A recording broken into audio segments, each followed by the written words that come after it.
Hello, you're watching ERi-TV English News Broadcast live from our headquarters in Asmara.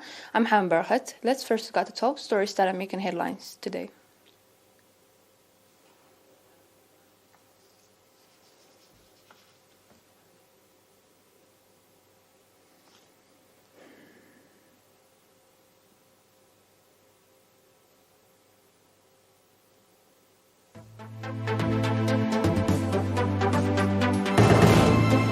Five patients have been diagnosed positive for COVID-19, and this is carried out today. Election of area administrators, village coordinators. Israel fired missiles on border positions inside Syria. Global warming to drive more extreme wildfires.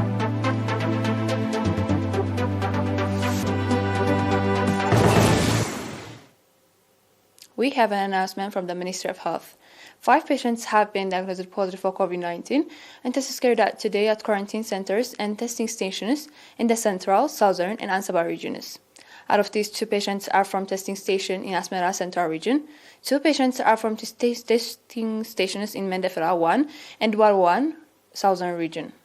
The last patient is from quarantine center in Keren, Ansaba region.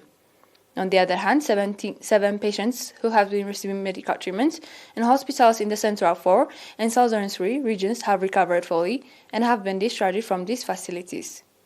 The total number of recovered patients has accordingly increased to 9,579, while the number of deaths has stands at 103. The total number of confirmed cases in the country to date has increased to 9,694. Ministry of Health, Asmara, 23 February 2022.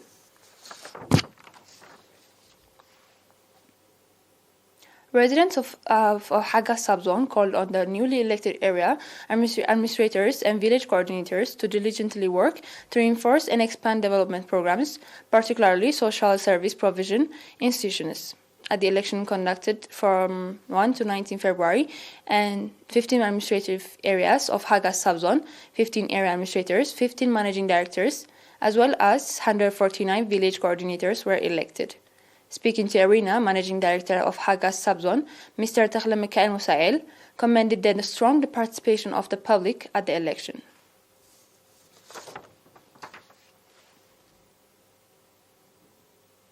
Vocational training was provided to 302 youth workers, including 172 females, in the Central region. The training included 26 fields of study, including management, import and export, project management, business and digital business and marketing, solar installation, electric installation, electronics, motor and generator repair, as well as mobile phone installations. The training that was provided for its 7 rounds were organized in cooperation with voluntary training centers, according to the report from the Department of Politics and Organization of National Union of Eritrea Youth and Students Branch in the Central region. In related news, training on culinary art was provided free of charge to 23 disadvantaged women identified by administrations in the Central region. Speaking at the graduation ceremony, Colonel Gebrahanis Woldegergish, General Director of Social Services at the Central Region Administration, underlining the significance of the training, called on the trainees to practically apply the skill they have gained and improve their living standards. We will be back with international news. Stay tuned.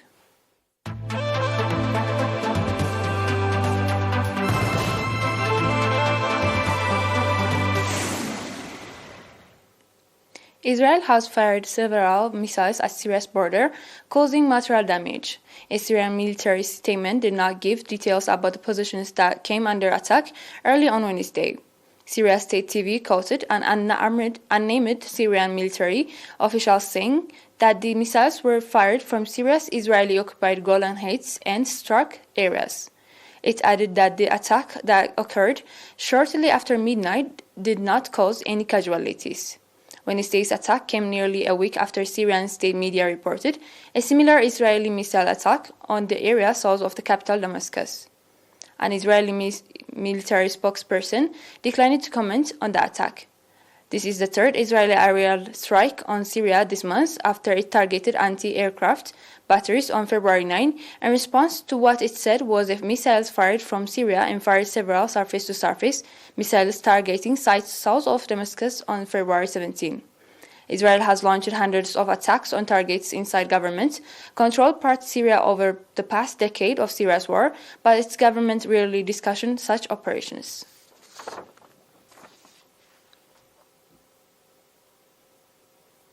Extreme wildfires are set to become more frequent, increasing by around 50% by the end of this century, according to a new UN report. The report finds there is an elevated risk in the Arctic and other regions previously unaffected by fires. Researchers say that rising temperatures and changes to the way we use land will drive the increase. The new study calls for a radical reallocation of financial resources from fighting fires to prevention. The scientists from the UN Environment Programme say that large fires that burn for weeks are already becoming hotter and burning longer in many parts of the planet where wildfires have always occurred. This latest study says that there will be a global increase in extreme fires of up to 14% by 2030 compared to the number recorded in 2010 to 2020. The increase could reach 30% by 2050 and 50% by the end of the century.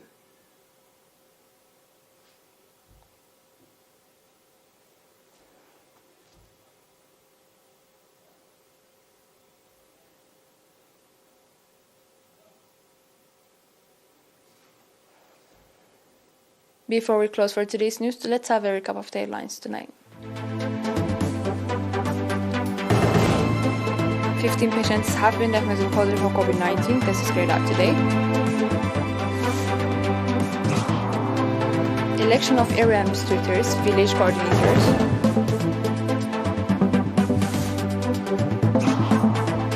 Israel fires missiles on border positions inside Syria. UN reports global warming to drive more extreme wildfires.